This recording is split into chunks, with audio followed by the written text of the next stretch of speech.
এই মাসটার নাম কি ভাই? এই মাসে আছে নাকি?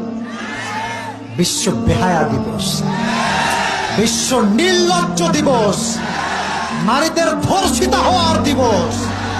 এই দিবস মুসলমান ঘরের সন্তান পালন করতে পারে না। অতএব 14ই ফেব্রুয়ারি আসবে, কোনো প্রাইভেট থাকবে না, কোচিং থাকবে না। বলবে মা মা মা আজকে স্পেশাল ক্লাস আছে মা। এটা বাটপারি ছাড়া আর কিছু হতে পারে না।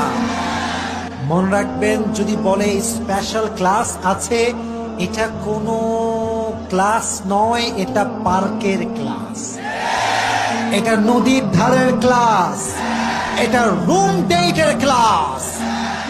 আপনার মেয়ে যাবে সুন্দরী হয়ে, ভালো হয়ে, কিন্তু আপনার মেয়ে কিন্তু প্রেগনেন্ট হয়েও বাসায় ফিরে আসতে পারে। যুবকদেরকে